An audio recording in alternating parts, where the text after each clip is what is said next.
Good morning and welcome to the podcast, Miss Sonya. Thank you for having me. I appreciate it. Good morning to you. You're very welcome. For anyone who doesn't know you, who do you say you are? I say that I am Sonya Denise. I'm an educator, author, and consultant, and I help women understand the benefits of divorce. Interesting. How did you get into this role? So background history. Of course, I'm divorced, and have been for some time, and I have been an educator for 30 plus years. Recently retired in October of 2023. And so my life has been spent in special education, from a teacher to an administrator in the school district of Philadelphia. Nice. And I guess how did you I'll kind of start forwards and work backwards. How did you get through your divorce experience so much so to where you were inspired or encouraged to want to help other women? I don't think well initially in the beginning. I don't think because it was well, I can't say it was unexpected, but it was not something that I had planned for my life. Mm, So let's say that. But in the recent years, just started to, through therapy, absolutely, had therapy and working through some things and doing some self reflections on my own life. And it really came from reading the book, and the book started. And one of the questions, it got to chapter 3, was, "Who are you?" And so as I started to peel back the layers of my own life and started to reflect on that, that is what helped me to get to where I am now. gotcha. And I guess with that, um, what was the book that you read that kind of got you The going in un that direction? The Untethered Soul was the Oh, I name of love the that book. book. Yes, it I was like called, and that I book. got to chapter 3, and I have not been past chapter 3. I have not been able to get past chapter 3 because Mm, it specifically in that chapter talked about who are you, and I was like, most of us would say, I'm a mother, I'm a teacher, I'm this. And the book goes on to say, well, who were you before you got married? Who were you? And I really couldn't answer that question. So mm, that's where my journey really began. It's like, okay, so who am I gotcha. under all of this? Mm. I guess that's kind of how why I like to ask that question, who do you say you are? Because a lot of times, like you say, we describe ourselves by what we do and what our titles are. And it's like once one of those get taken away, you're kind of in a free fall. And like I mentioned earlier, I just moved for the third time in 3 years, being in the location that I'm at. And Mm, what's funny is that in seeking out therapy and working with a good friend of mine that helps me with counseling, one of the things that she highlighted was like, you're in this transition phase. And it's mm, like being in transition, you have to change your perspective on certain things to be able to be open to anything and attached to everything. okay. And it's like, at sometimes it feels like it's hard to be present and you so much want to get there wherever there is that like end destination, that end goal. And I think it's like in year 3 finally, when things kind of feel like topsy-turvy at times, I finally kind of accepted the I'm going to be right here right now where my feet are, and I'm not going to look too far ahead to think that, oh, like once I have this then I'll be complete, once I have that. And it's like I have enough of what I need right now. And like 10 years into I guess you could say, professional career, it's more than I thought it could be.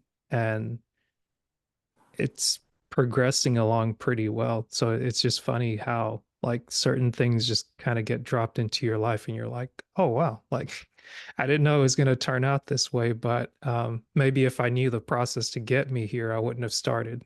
But I'm glad that I did start and I'm further along than I thought I was.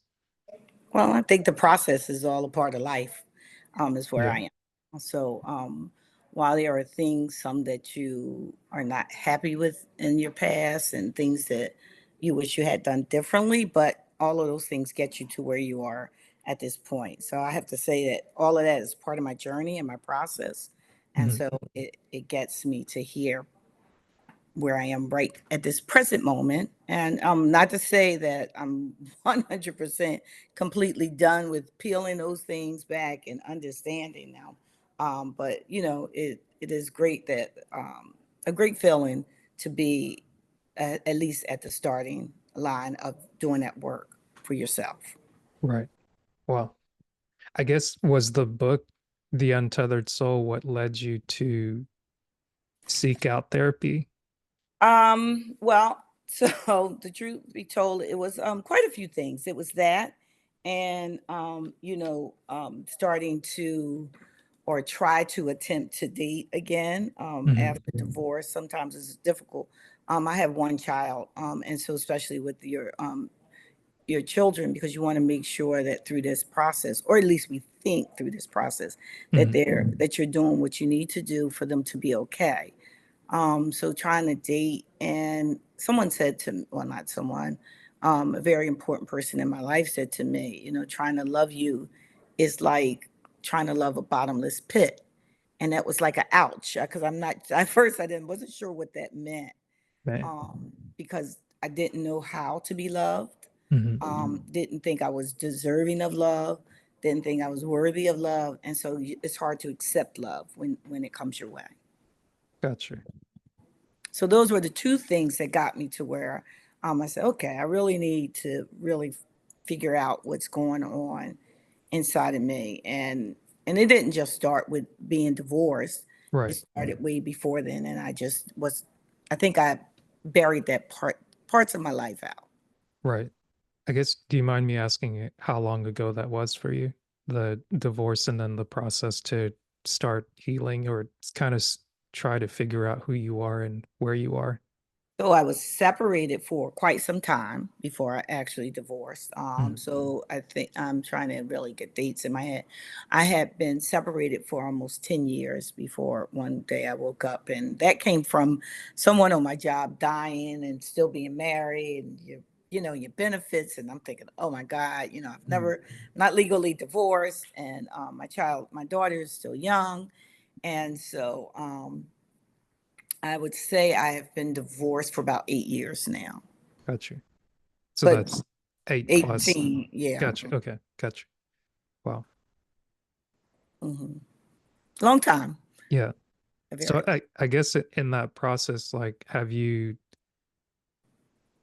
has it been easier to find yourself or find out who you are as it relates to like being okay with you versus trying to date again and like put yourself back out there? I think now, yes, but we go from, as women, and I can speak from a woman's perspective, because of who we are. We just pick up the pieces and we go from one thing to the next, Mhm. and not really ever stopping to really think about who you are and where you are at the present moment, and really taking a deep breath, Right. breathing, and really stopping and thinking about, okay, what does this mean for me, and how does this affect my life? So I didn't really feel like I had the opportunity to Mhm. grieve my marriage, Mhm. because that's what it typically is grieving that marriage, because I was a mother, and Mhm. so I had to work. I was a teacher. There were children with that they come to school with their game face on. They're like, okay, what you got for me today? Right. So never really stopping to ever stop and really think about how this is affecting me, how's this changing who I am, and my outlook to life. Right. So I just went from one thing to another. So I felt like a failure in my marriage. So I went to, okay, I can accomplish. I'm very accomplished on my job. So I put my eggs into that basket. It's church, it's all those other things, and you never really stop and just take a deep breath. Um, Mhm. so with all of that, I believe all that build up, and there were days, I felt like the weight of the world was on my shoulders, but Mhm. I could not cry, I could not feel, I could not stop. I had to keep moving because that's what we're taught Right. as women often, Well, at least from my family, I can't speak for everybody, but you can cry for 5 seconds, but you got to get up because nobody really cares.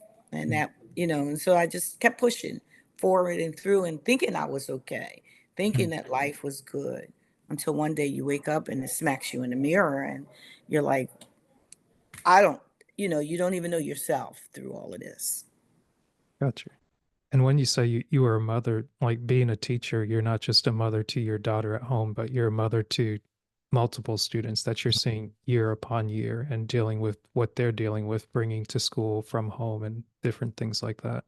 Especially in the urban school district, Mm, where poverty is great, where many of our parents are absentee parents, a lot of grandparents raising them. They just come with a whole baggage. So you're not just teaching curriculum, you're trying to figure out how do I get my students to even want to be educated because they have all this other baggage that they're bringing to school. And to be quite honest, as a teacher, we're bringing our baggage too, you right. know. And so everybody's got baggage in the classroom, and nobody really knows how to process that at the present moment.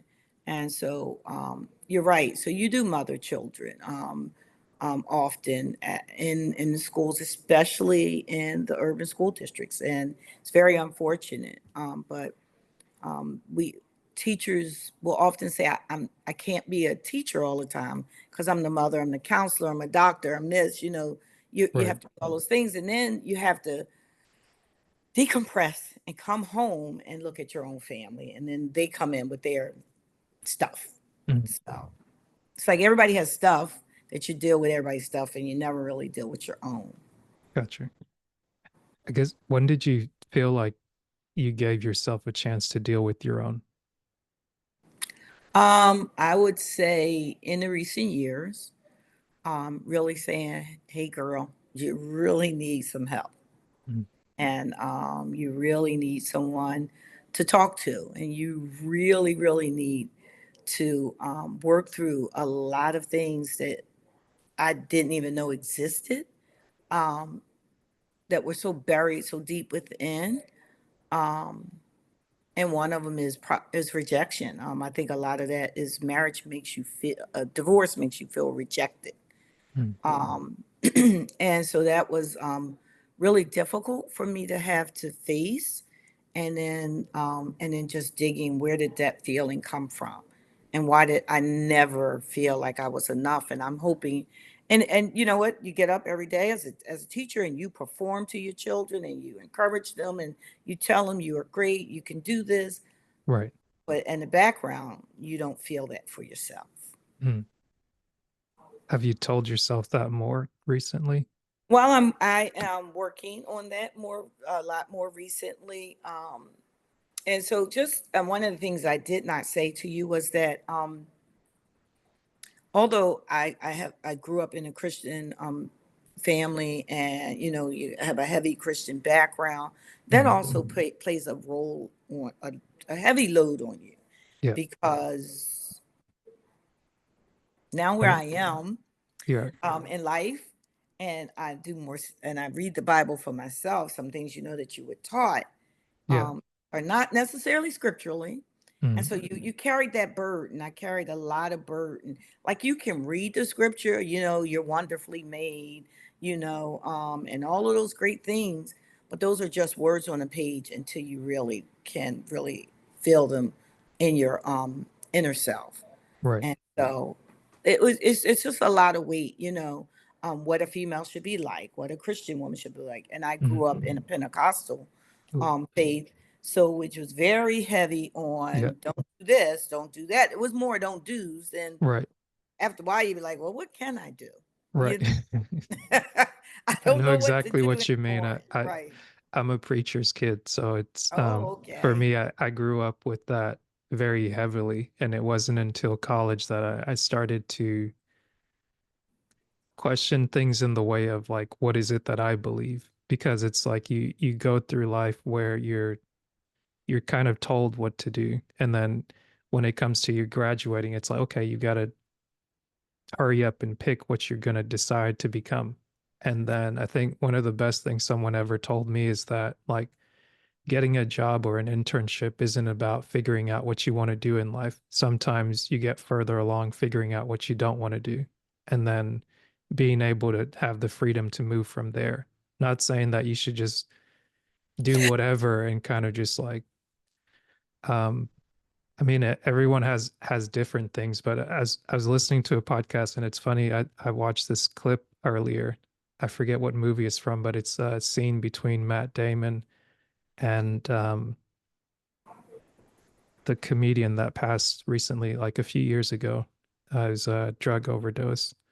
It might be Good Will Hunting. It may And be.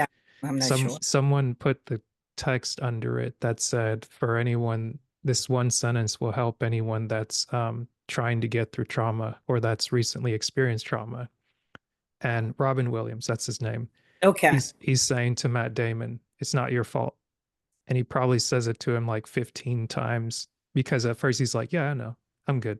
I'm cool. It's like that face that we put on in order to face the world, to be like, yeah, no, it's not my fault. But it's like, it's one thing to know something intellectually, but it's another thing to like accept it, receive it, and let go of the burdens that we kind of carry. Like you say with divorce, it's like, well, there is the, what did I contribute to it? Like, how did I get here? Am I worthy enough to go forward? Like, Oh, sure. does this make me feel like damaged goods type thing?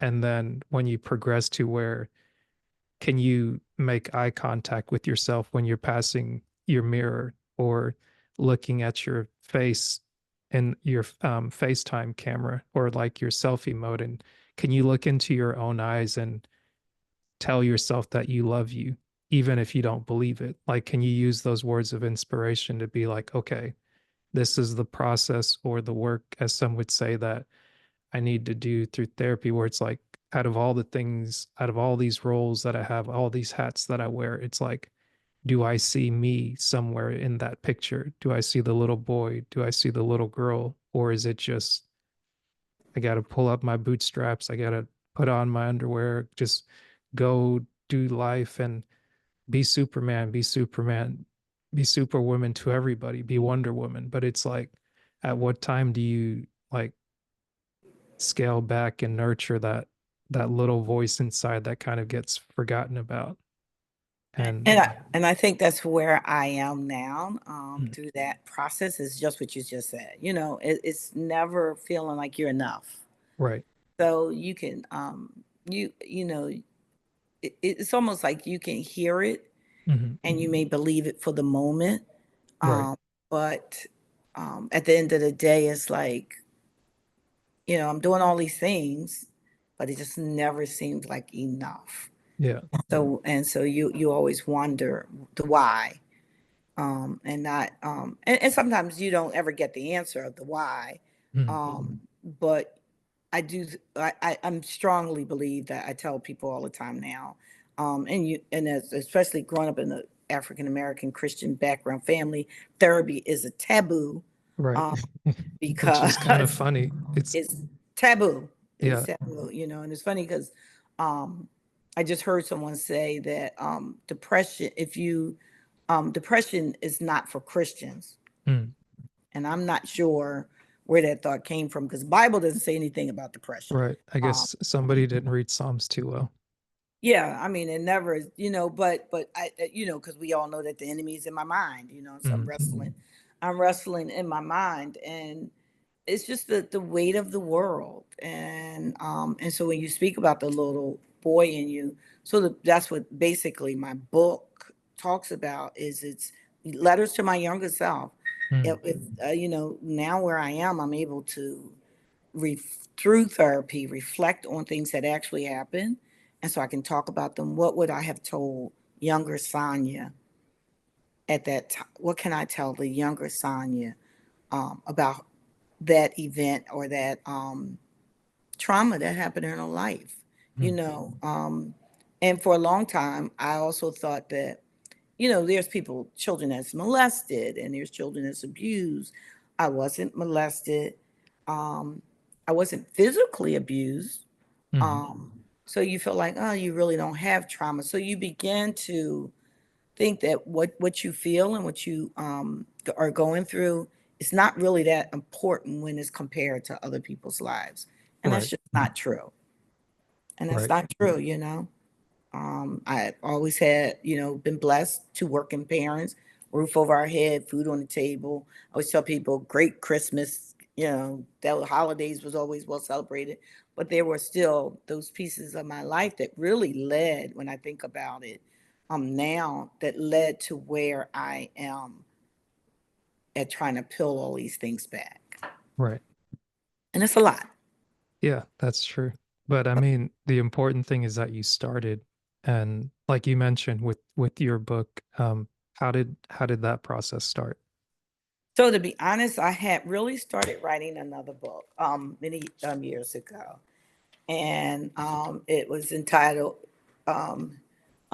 "Before I Knew I Had Wings to Fly," and that just and that was really around my Christian background. Hmm. And at that point in my life, it was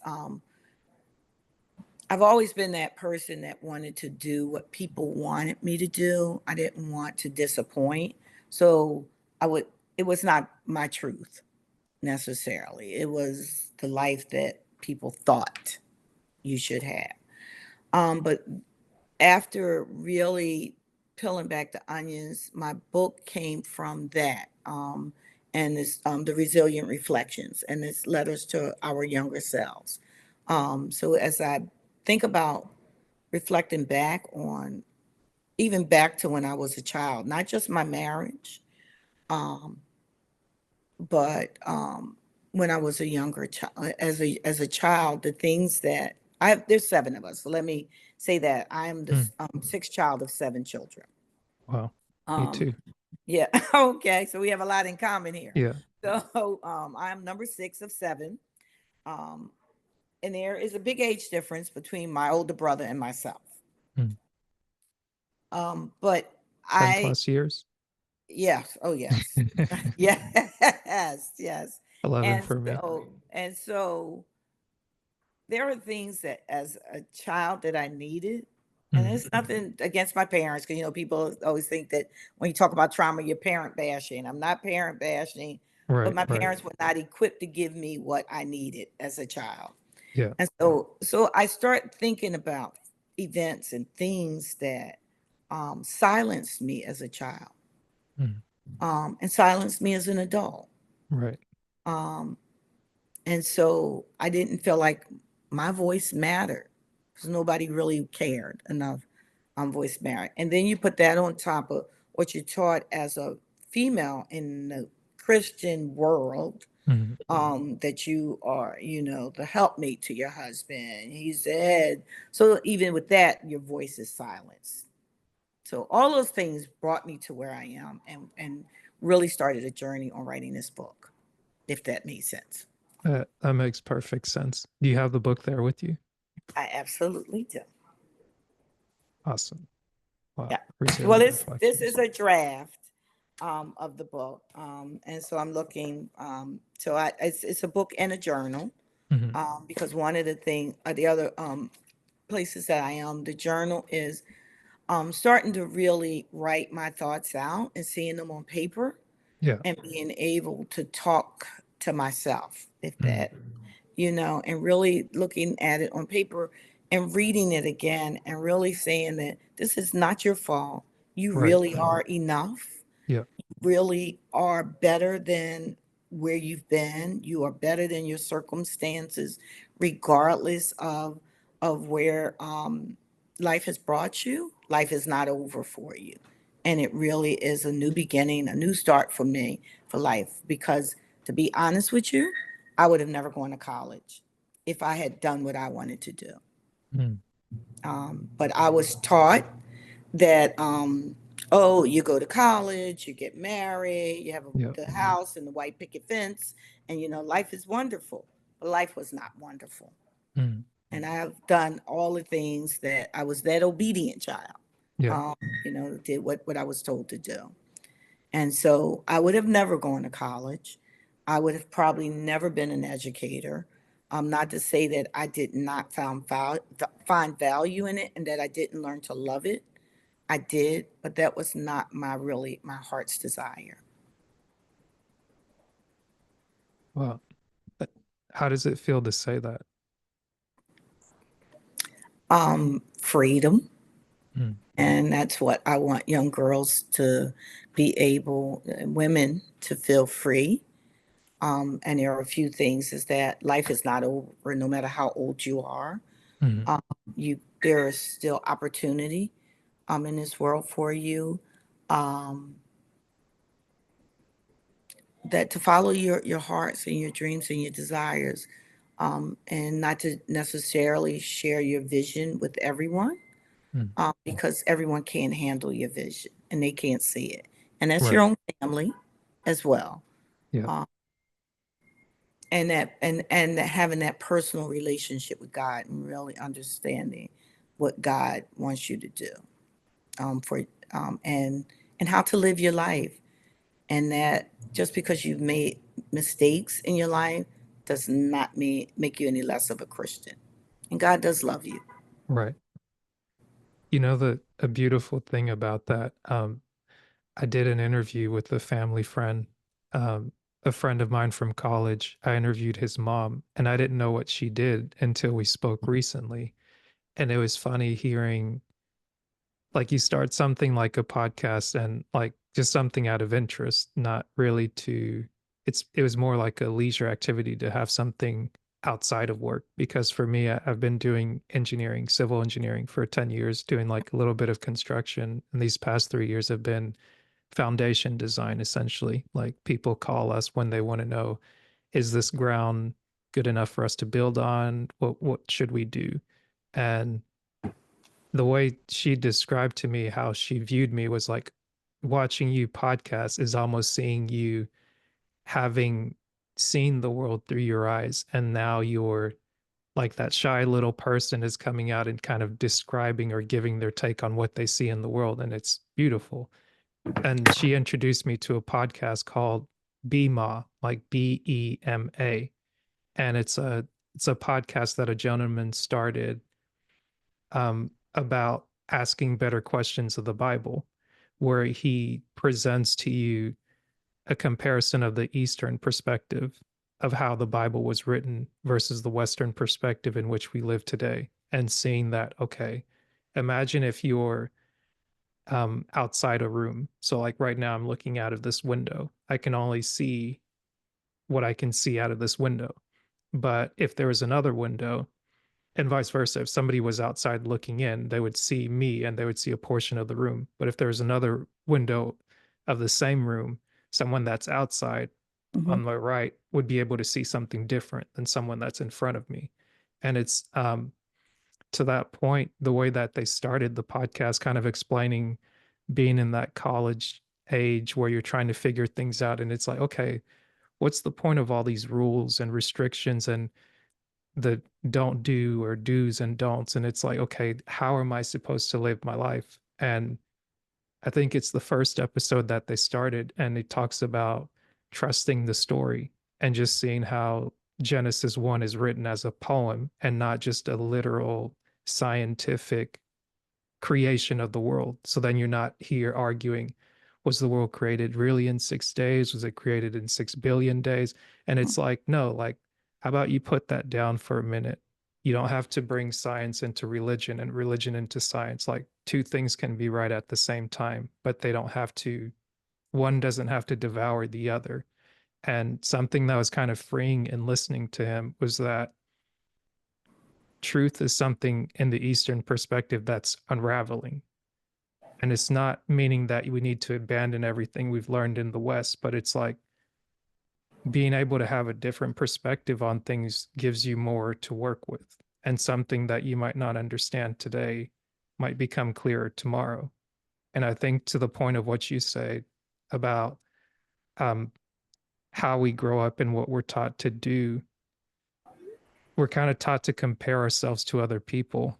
But another lesson that I've learned is that you're better off comparing yourself to who you could be or Ah, who you were yesterday. Mhm. because then you have like a measuring stick of only like you can see your progress or other people can maybe see your progress that you trust. And then it gets you out of that false comparison mode where you're looking at what somebody has on the outside, but you don't know what's going on the inside. And it's not to say that like, oh, all rich people are bad, or which is another thing people are taught. And it's like, oh, being poor or being like a martyr, being the person that's always sacrificing, shepherding this, like that's the way to be. But it's like, if that's not working, it may be time to be honest about, okay, what are the things that I need, or what are the things that I could do or would do that would make life a little bit better. And whether some people say it's happiness, freedom, fulfillment, it's like being able to have like a little bit of peace, like sitting here where I'm sitting today versus where I've been for the last 2 years is like it's night and day. And maybe I needed to go through that time to save up a little bit to be able to move and then think about, oh, what's the next move? And it's like it's all worked out a little bit better.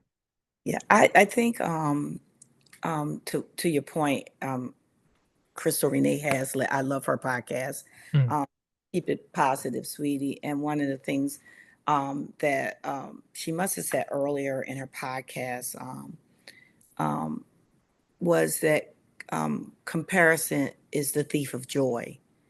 And that has rung in my head over and over again because we often look at, to your point, we look at everything else and we start comparing things. And so you stop comparing your journey to other people's journey and understanding how they got where they are and why you are where you are. And your journey is just different than right. everybody else. And don't compare yourself to others at all, or compare others' journey because that's hard Yeah. sometimes. You're looking at, I did all the things I was supposed to do, but why am I here? Why am I divorced? Mm, Um, why am I not married anymore? Why didn't my marriage? Why wasn't it successful? Or it could be your finances, it could be whatever. mm, But now I don't compare myself to anyone at all. Um,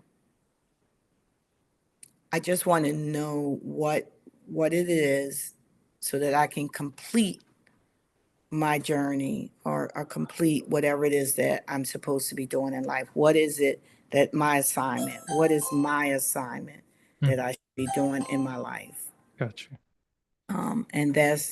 And that's where I am. I want to not to compare myself to others or it steals that joy out of your life. Yeah. It takes joy out of your life. Um, Mhm. and And I'm sorry, I don't know why someone is calling me. No, you're fine. Yeah. I don't know why they're calling me. It's my mother. She's got to check on you. No, she's older and she just cannot manage sometimes. She's 91 years Gotcha. old. God Okay. bless her soul. God bless her soul. You She's want me to pause 91 for a years minute? old. No, I'm just she's 91 years old and she just sometimes Hang on. yeah, can you pause as I oh, the thing came back on. You're Okay, I good. didn't know it came back on. Oh, So she's those are the things that I have to think through when we were talking about the book and just not comparing yourself to others' mhm, path right. or you know what is it that I'm supposed to be doing. And the other book that I love is Miles Monroe, Mm, Dr. Miles Monroe. One of the things he wrote was that you don't want to die. He said there's a lot of unsung songs, there's a lot of unwritten books, there's just so many things that people should have done and they have not done. So right. that's where I am in this process is starting over Yeah. and figuring out what that path should be. Mm. So I guess now as you're going through this process, do you still wish to be married, or what is it that what are some of the things that you look forward to?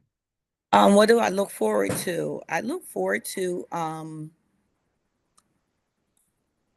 continuously peeling back that onion Mm, or those things in my life. I look forward to really helping and supporting other women, um, young women,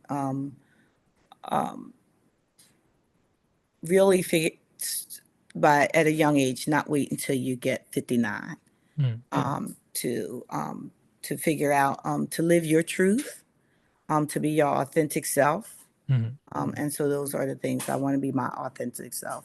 And what does Gotcha. that mean for me?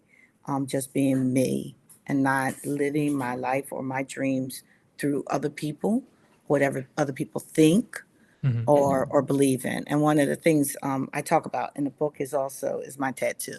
You Mm, know, that's taboo. mm, And which I didn't get till I was 50 something years old. mm. So it was my rebellious stage.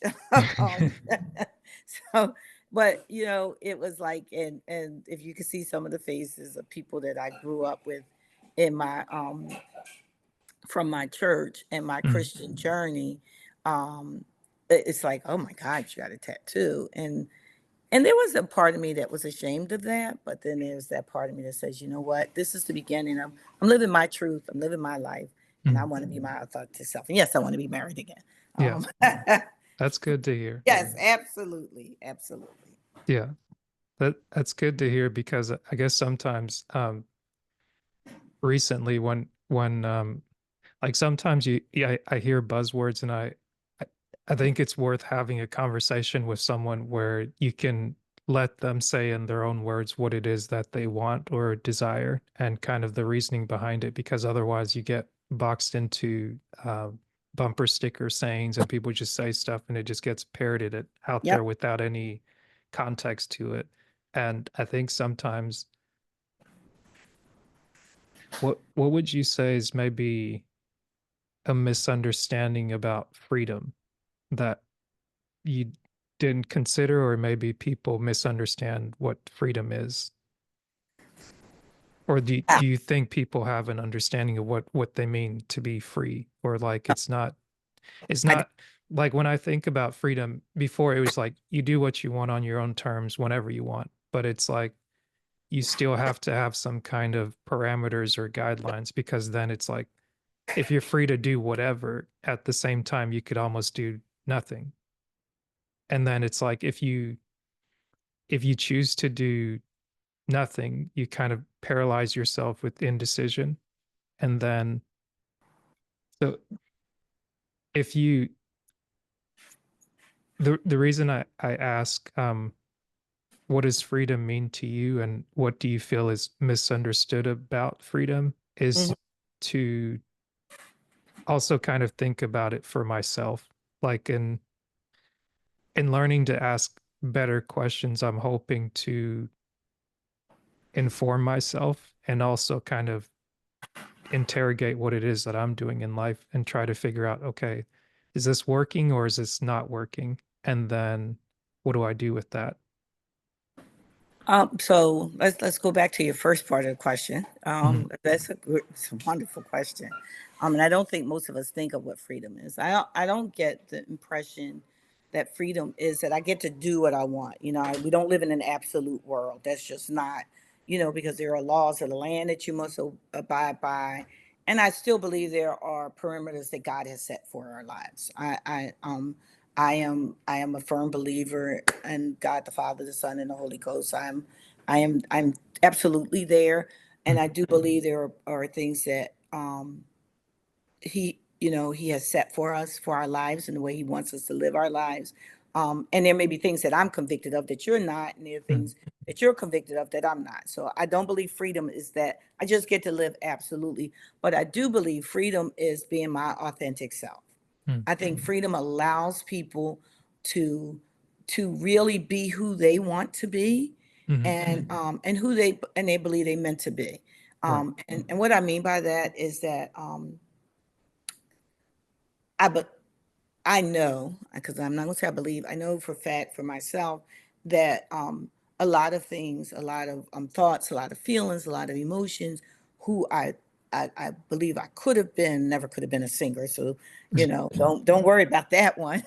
Growing up, everybody sang on the choir, but didn't mean you can hold the note. Right.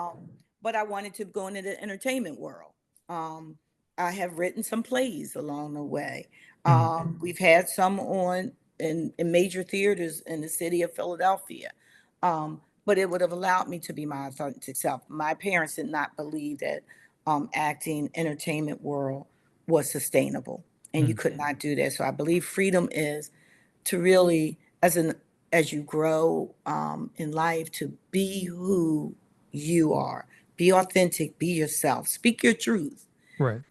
and sometimes speaking that truth, which I know when my book comes out, there will be some people that's going to be really upset with me Mhm. because of things that I said, but it is my truth, Right. and and and and and I believe that is what freedom is.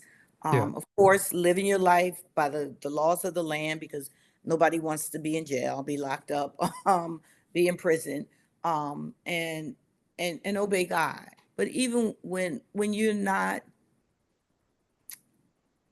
we were taught. I don't care what you did. If you wore lipstick, you were going to hell. Mhm. You got a tattoo, you definitely was going to hell. Yeah. There was everything was you're going to hell. Nobody ever told us what you can do to get to heaven. They Right. always told us what you can do to go to hell. Yeah. Um, and you lived your life out of fear. And Yeah. freedom is not living in fear. Yeah. And overcoming that fear is hard. And I can honestly tell you that is one of the hardest things for me. And I go back to my thing about the tattoo. Mhm. Um, it was like I went to a church cookout and I'm covering my leg and I'm like, what did you get it for? Mhm. If that's where you're going to be, what are people going to think about me? What are they going to be saying? They're going to talk about you, but people are going to talk about you because you're darned if you do and you're darned if you don't. So Right. you're going to have a lot to say about your life. So that's what freedom is to me.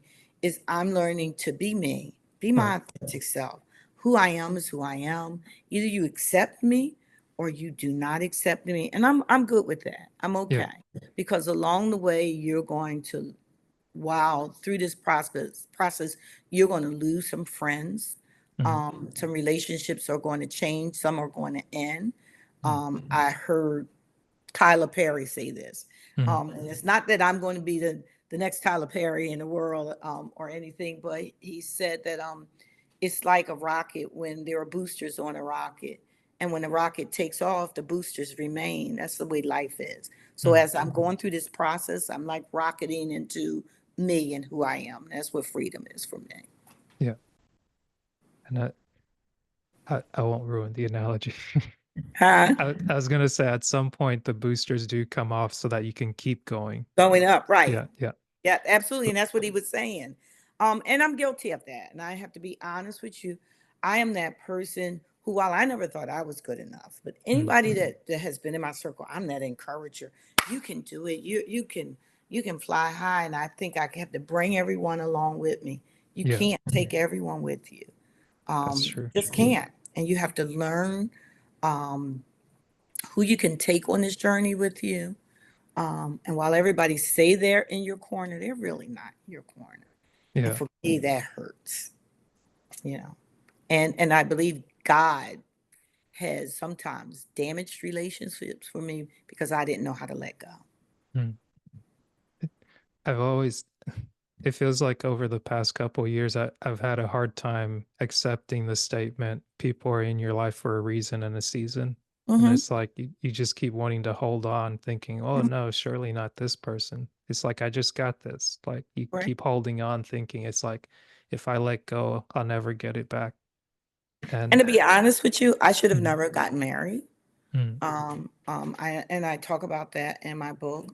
But Did you get it, married young well, I guess or you would just to the wrong, 20, like you didn't 27, vet properly? 27 wasn't that young.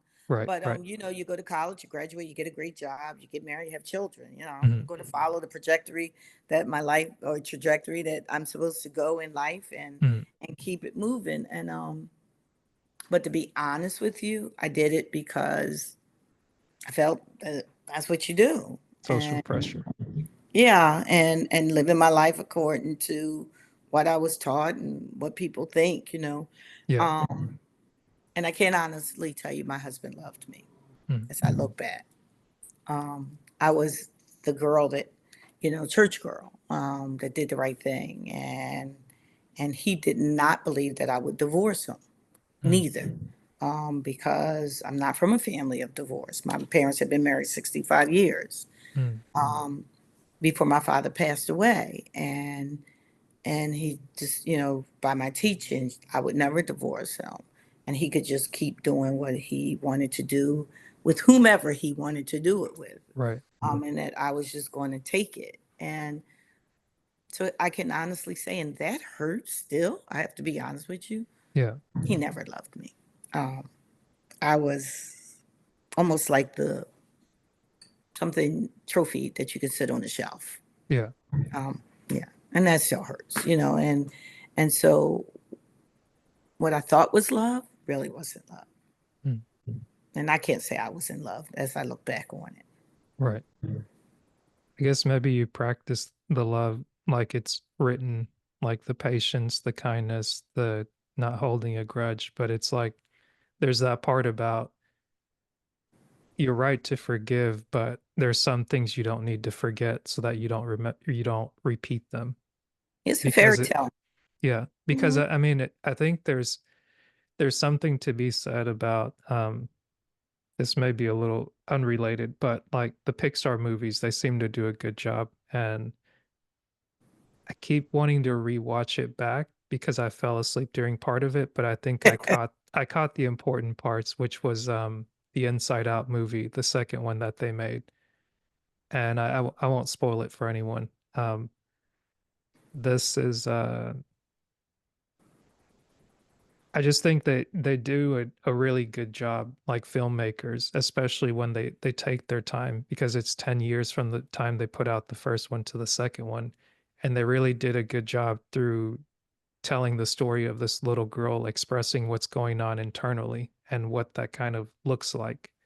And sometimes it's hard to process things. And going back to what you said about fear, I actually had a chance to talk with Marty Solomon, who's the co-host of BMA, and he came out with the book called Asking Better Questions of the Bible, which kind of takes the podcast that he's been doing over like the past 5 years with his co-host Brent Billings, and they condensed it into a book form, which is for people that don't like podcasts. If you want something less than 100 pages to read through, it's like, okay, here's the gist of what's going on: perspective, east, west, being Mhm. able to see the poetry and the numerical value, seeing where treasures lie in certain things. And one of the things that he said that maybe stuck with me the last 8 months, and part of me not recording up until now, and Okay. I'm glad we got a chance to have this conversation today, because one of the things he said was, um,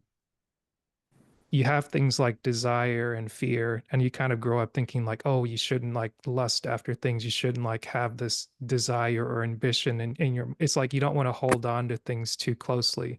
And the thing that he said he was coming to an understanding of with fear is that fear needs to be in the car ride with you. It just doesn't need to have control of the car. It can't be in the driver's seat. It can sit in the passenger seat. And Wow. like watching that um Inside Out movie, that's what you see the emotions do. They take control of the control panel in this little girl's mind. And it's like they they come to an understanding amongst themselves, but it's like when you see, okay, here's what joy is doing, here's what sadness is doing, here's what envy is doing, here's what embarrassment, whatever the characters are. But it's like recognizing that you yourself, like once you start to look into your eyes and pay attention to who you are outside of all the things that you do, outside of all the people that you care for, it's like, okay, like I do get to apply some faith and choose the direction in which my life will go outside of the programming that I've been given and told, you do this to be pleasing, you do this to be accepting, you follow the rules, you do this, that, and the other. And it's like, you don't need to break the law, but in order for you to be your authentic self, it might require you to break a rule or two every now and then, and to step outside of that box to be like, okay, I'm afraid to do this, but if I've already had an experience that tells me because I feared so much, I didn't do anything. And I looked up, a year was gone, 2 days were gone, 10 years were gone, 20 Mm, years were gone. right. And it's like I can keep regretting that, or I can start the process today and say, okay, maybe it's not completely my fault. If it is, I'm going to take ownership of what I can own.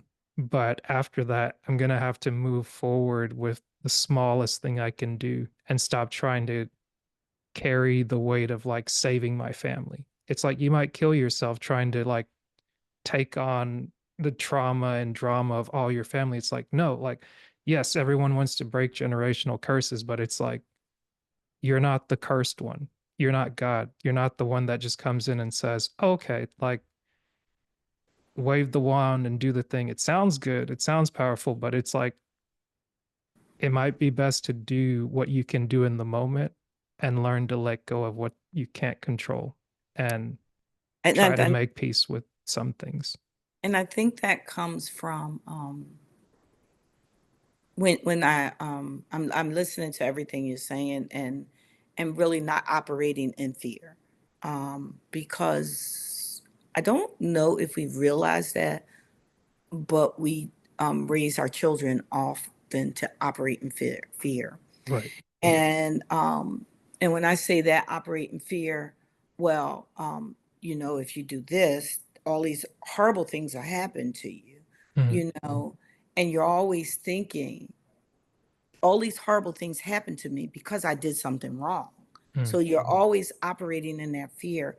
And so not and again, it goes back to, the Bible. God is not giving you a spirit of fear, but a sound mind. And you can quote those scriptures, Right. and those scriptures because you're taught to quote scriptures. Um, but are you really living the meaning of those scriptures? Are you really living that for yourself? And so for me, it's like learning to not to operate in fear Mhm. has been a struggle. You know, it's been a real struggle. We were not raised to be risk takers, for example. Right. The person um um that I am now. So I'd use an example. My friend said, "Oh, if we were going to go jump out a plane with a parachute." See, I would be the one. I'd be like, "Yeah, yeah, yeah, we're gonna do it. Get on the plane. I want to know where we gonna land. Yeah. Is it going to be something soft at the bottom? What happens if I pull my string and it don't come out? And I'm not that person to be like, what the heck? Just jump, you know." Right. Hey, Um, but you got on the plane. yeah, but I got on the plane. I'll get on the plane. I don't have a problem with that. Right. Um, but I mean, not even, some people won't leave. Some people will be like, I'm not doing that. Some but people even, are afraid of flying. but when you said that just now, it hit me. It just hit me like that. Is that I don't have fear to jump, but I have fear to jump, but I don't have fear to get on that plane that I don't have control over. Yeah. So learning to not have control of everything is letting go of fear too. And sometimes just walking in that soft life, even as a female, and learning not to be that you have to fix everything because you can't fix everything. Yeah. And that's what I'm learning. I can't fix, and I can't fix people, but I can work on myself Yeah. to be a better me, um, to be the person that I want to be authentically true to myself first. Yeah. Before I can be true to anybody else, I have to be true to myself. And you don't have to accept less or be just Absolutely. like angry about other things, because one of the beautiful things I heard through like scrolling on Instagram or the different clips that people put out and cut up is that um I think it was a panel of women, and one woman said, I hate the moniker of this strong independent woman. because it's like it's not what people make it out to be. It's like there's nothing that's there's nothing gained in that. It's like, okay, so I'm strong, I'm out here doing this by myself, but at what point do I find any rest? At what point is this all matter? And kind of going back to the BMOD podcast, I love how they started the story kind of giving you a background of explaining like Mhm, where you're going, because like you said with the parachute, I also think like that. I like to take risk and things, like I like to ride roller coasters, but I like riding the roller coaster because I know somebody put it together. They inspect it. I don't need mhm. to go look at the log of the inspection, but at least I trust in the process of this is run enough times to where I can go on there and feel a thrill. But I'm not just gonna I'm not just gonna step so far outside of myself just to be like, I need to feel something today. It's like, no, no, I don't. Like I can feel excitement and different things like that, but it's I can feel that in my own way and enjoy it how I can enjoy it. And sure, maybe somebody will poke fun at me, and I'm like, yeah, I do need someone to poke fun at me to remind me that, like, hey, this is a shared experience in life, but like, I don't need to become them to be a better version of myself. I can become a better version of myself and still enjoy my little nuances. But I think something you just said is trust the process. Yeah. That's just any process. We'll trust getting on a roller coaster and not know. You trust getting on an aircraft. Some of us, not Mhm. everybody. You trust that that your airbags are going to deploy. Um, God forbid if you get into a car accident, but Yeah. we don't trust that process of your journey and walk in life, and we operate in fear. So it's like trust the process, and Yeah. so mine just took a little longer to get there, but it's okay. Yeah. And I can honestly say today it's okay. Um, And I it's could, yours. and it's mine, and it's my journey, it's my truth, it's my life. You know, not always living it like it's golden. Sorry, Mary J. Blige, but sorry about that. But living my truth and living my life and being authentic. So, um, and I'm hoping through this process that somewhere along the way I can help somebody else. Yeah. Um, Along the way and help some young lady, some not so young lady, seasoned lady, Yeah. um, that your journey's not over. I always taught my daughter when you wake up and you can look up, you Hmm. still have that opportunity to move forward. So as long as you open your eyes up this morning and you can absolutely look up and be grateful for that, and you can still move forward. So that's where I am today. Do I have it all together? Absolutely not. There are still some people that I have to let go in my life. Yeah. Uh, and there are some things that I still need to change in my life. And there is, and I'm going to continue through therapy because it is healing is a process, and Yeah. all is a process, and I have to trust that process. And in all of it, I have to trust God with that process, Yeah. and that's okay. Yeah. So It's amazing to see that you can even the things that were once taboo, it's like you can use that and still use what you grew up with, or at least some parts of it, because mhm, with trusting the process, it takes me back to that first episode which they titled Trust the Story. mhm, And the fact that Genesis 1 starts with creation being good, it's like that's the basis of what mhm, the Bible should be on, life should be on, because it's like people look at life in 2024 and they're like, oh, like we're going to hell in a handbasket. And it's like, no, no, we're not. Like the things that were good before are still good. And it's like we're better off in 2024 than in year four. Like before Christ was around, it's like people had it pretty rough. They didn't have sanitation, they that's didn't right. have basic hygiene, so different things like that. And it's like, sure, we create problems just to have things to like challenge ourselves or battle with. And like just having a story start with like you were made very good. And here's the evidence for that. It's like your value isn't based on your production, it's not based on how many things you did. But like when you start your day with rest and you start your day with that Sabbath, as they call it, it's like that's the treasure.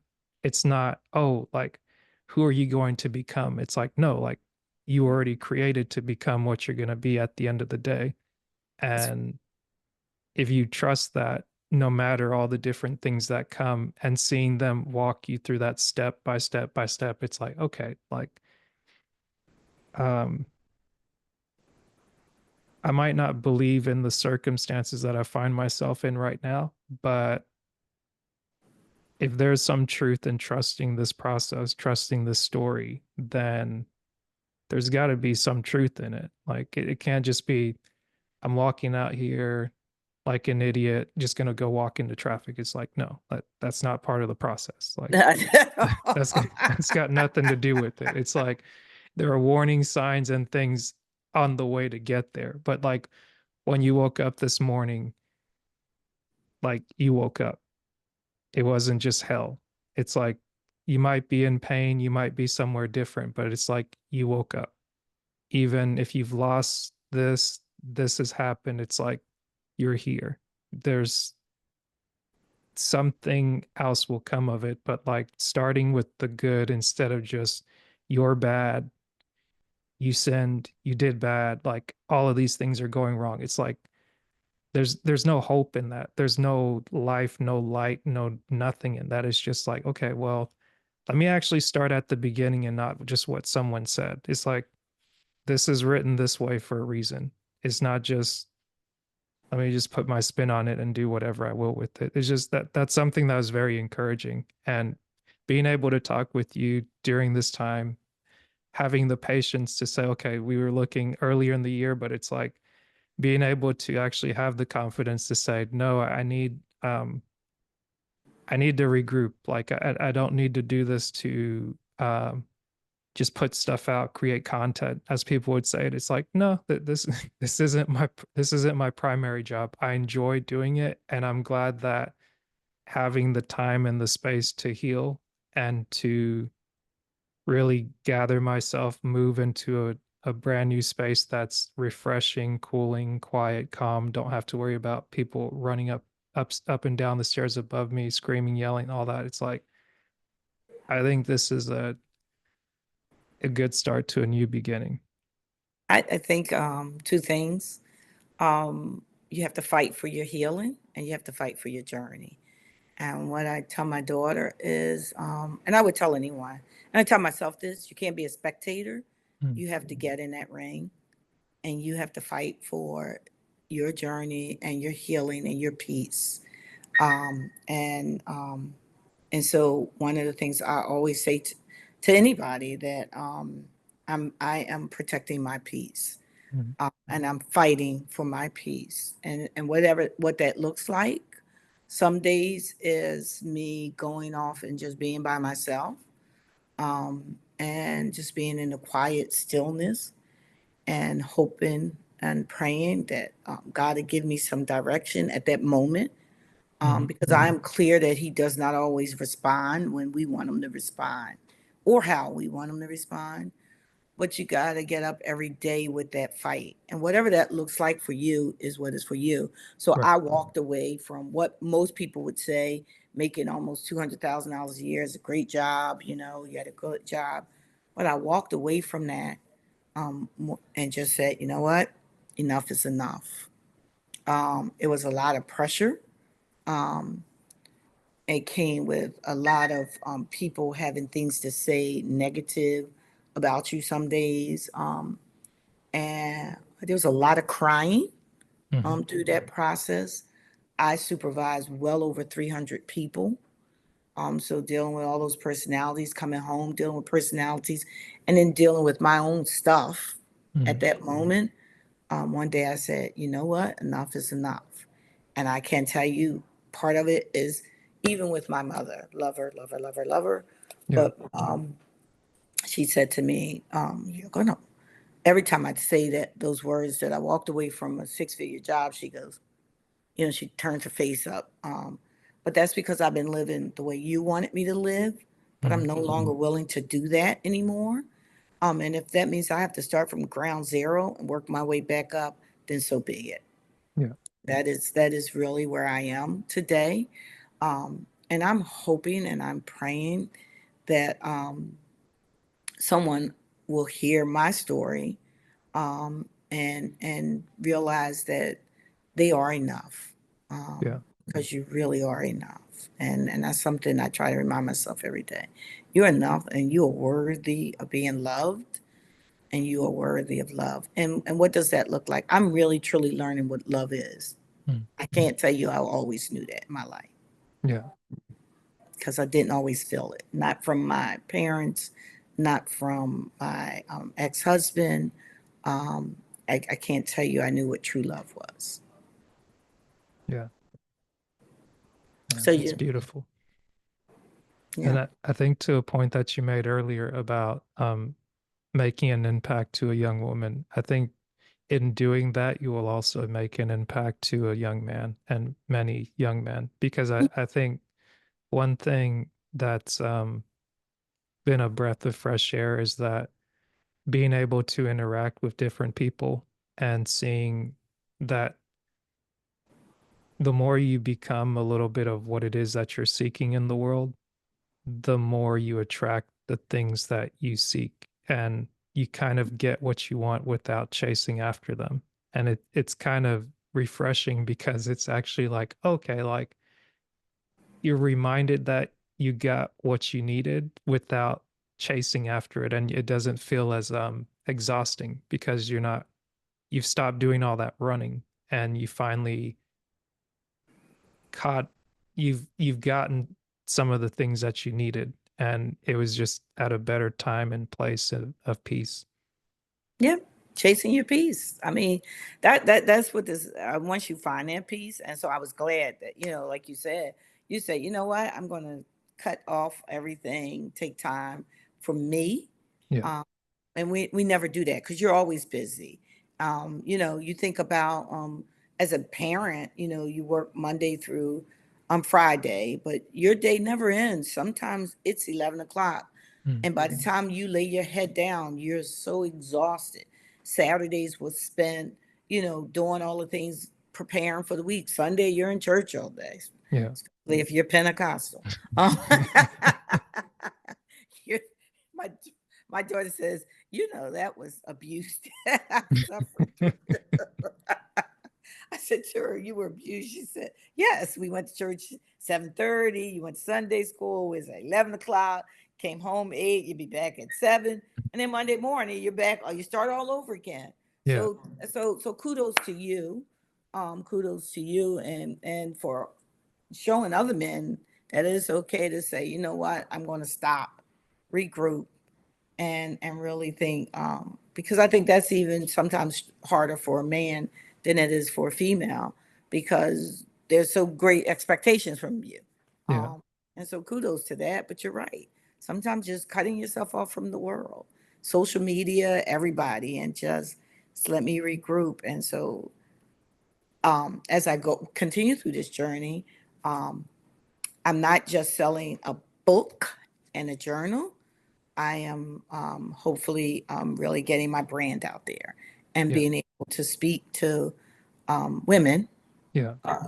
and let's really have some true conversations. And you people are overcome by your testimony, Yeah. you know. And so, and really being honest about your testimony, because that old saying, that lived in most Black households was, "What goes on in your house stays in your house," Hmm. and that is sometimes extremely harmful.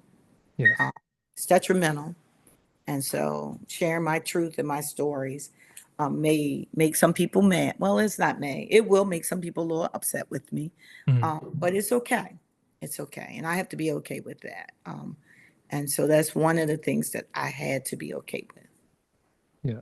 I think that's awesome. Like hearing your story and being able to kind of go through this process with you reminds me of um some good friends that I've had on the podcast.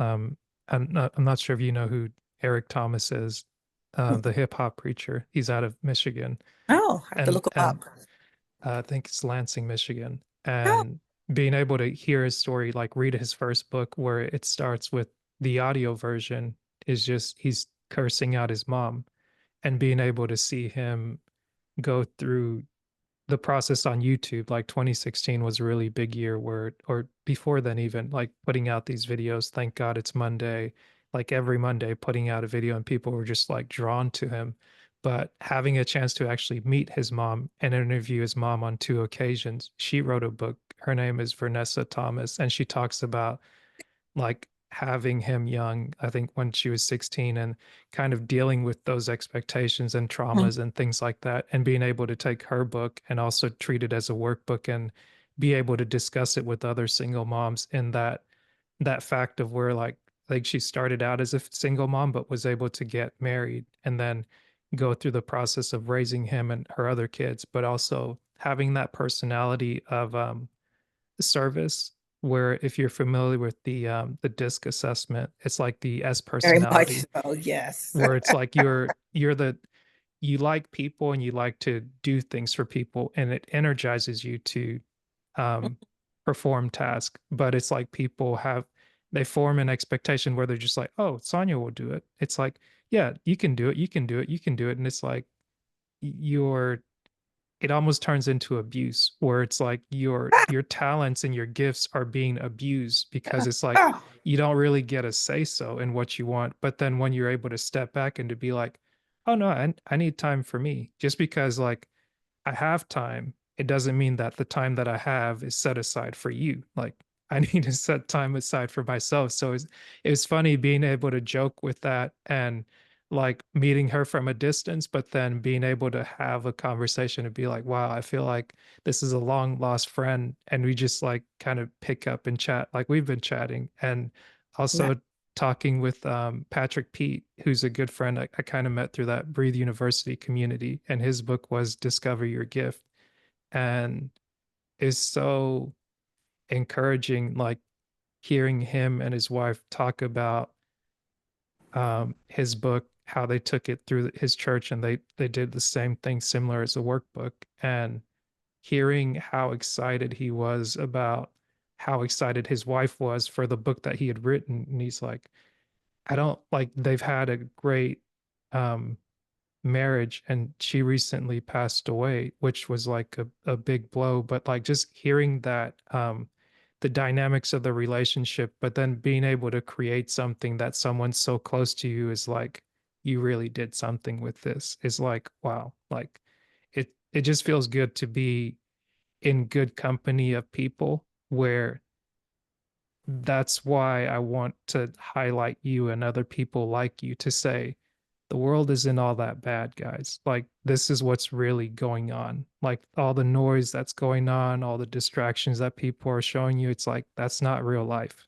Like, once I finish this, I'm going to go to the farmer's market. Maybe I'll meet one of my neighbors, but it's like, that's where I look to spend my time. And I hope to encourage other people to start doing that more and to like take down some of like the dukes everybody just wants to fight. It's like, chill out, read Sonya's book, Read look in the Sonya's mirror, book. and it's like just be encouraged with what's to come. It's like we haven't got this far into life as humans to just be like it's Armageddon. No, like we can we can course correct. We can absolutely, yep. And I just wanted to add something you just said about, I laughed, I kind of chuckled because that is absolutely me. Um, and one of the things my therapist said to me, no is a complete sentence.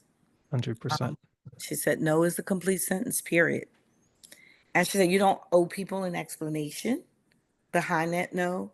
Mhm. Um, but for me to say no to people now and it's like, really? Is that what you really? So to be honest, most people would say to me, oh, you just seem so confident, you just seem so this and that. But I really wasn't. Mhm. I really wasn't confident. I really was not all what some people perceived me to be. I was that person that I didn't know how to tell people no. Mhm. And I would stretch myself thin. And then sometimes stretch myself so thin I couldn't keep my word. Yeah. And so to your point, it's okay. No, it's okay. And Yeah. no is a sentence. And yeah, and people have to learn to respect your no. And you have to learn to value that because that's your time.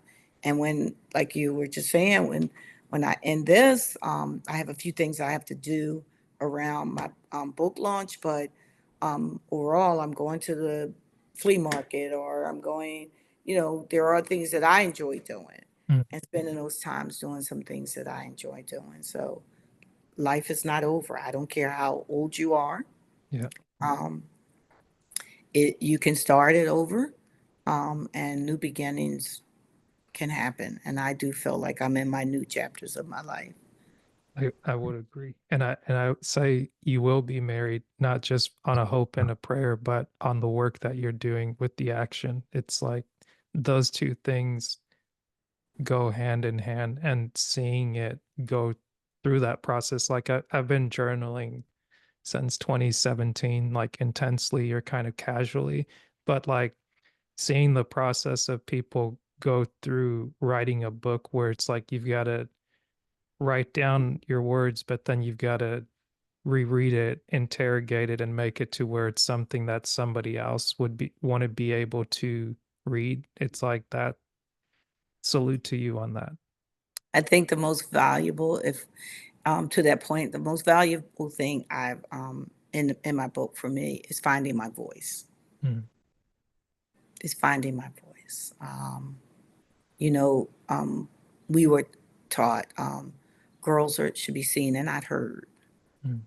Young ladies, it was always young ladies should be quiet, and you move unassumingly. Um, but I think we all can find our voice, and Yeah. whatever your voice is, it means something, and the hope is that it helps somebody else along the way. Um, and that somebody can see in you that they can do the same things that you do without comparing my journey to yours. Right. Right. Our end may be the same, but our path is completely different. How we get there. Very true. Let people know where they can find you. I guess as you get ready to do the book launch and everything like that. I am on all platforms at Love Sonya Denise. That's LoveSonyaDenise. So on Facebook, I am Love Sonya Denise. I am on Instagram and on TikTok. So on all platforms, you can find me at Love, and I will be launching my website page very shortly, and so that you would be able to connect to my link to my web page from all platforms, Facebook and Instagram. So please follow me. Um, Awesome. and not only that, it's about networking and connecting people with other people, and so it's all about connecting us with the right people, Mm. and I'm hoping that if nothing else that comes out is that therapy is okay. Yeah. It's a good thing, although in my life, we didn't do therapy. Yeah. That was not something we did, because that was taboo. That was the devil. But I would say to anybody, please, please, please, please speak to someone if that's what you need. Yeah.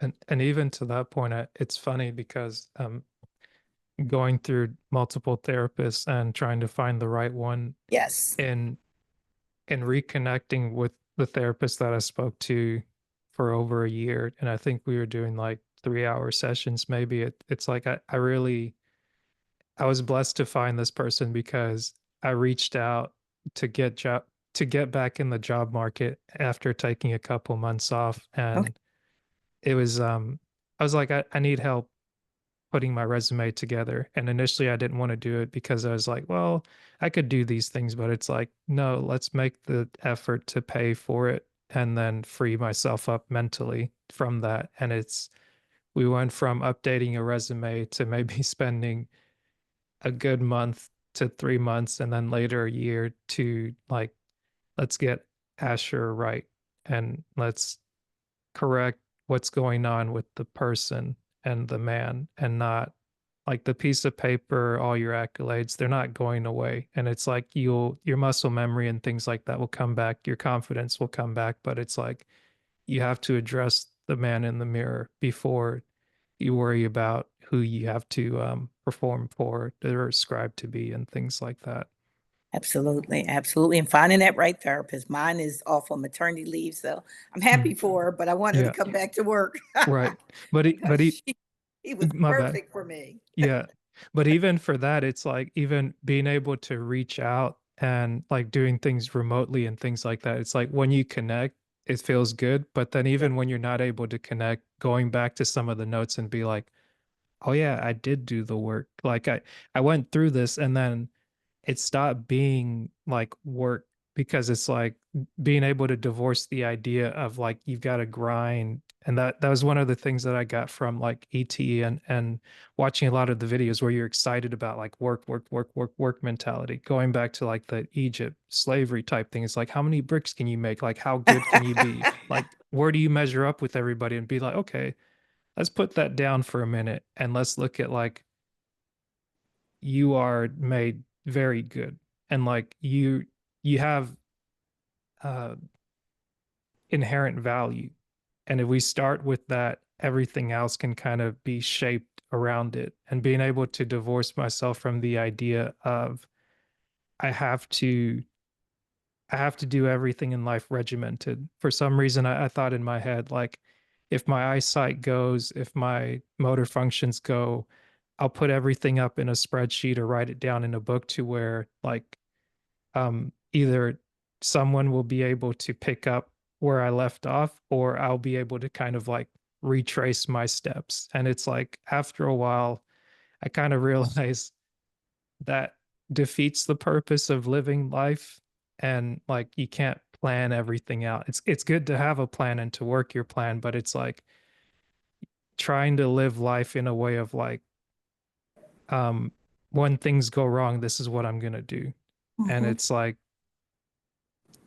that's not like the fullness of life, so to speak.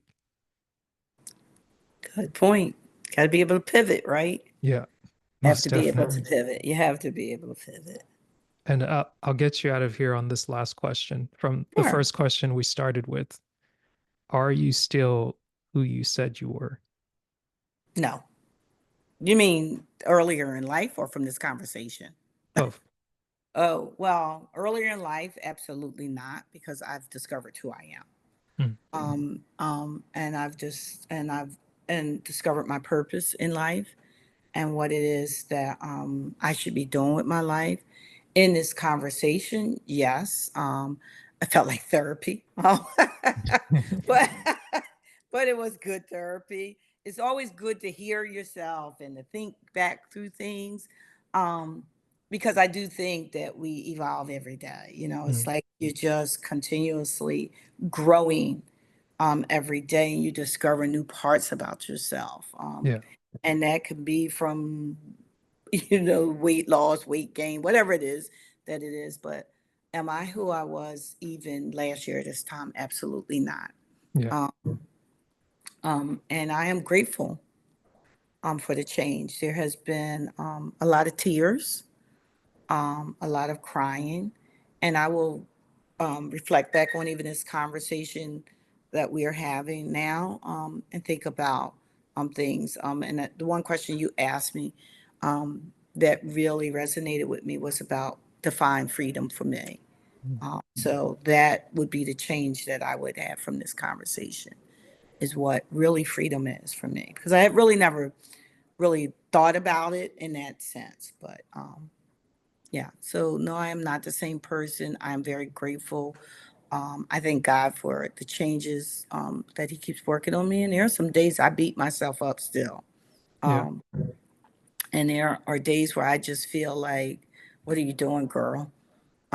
You know, but I keep pushing forward and I keep trying to find my peace in a world that makes a lot of noise.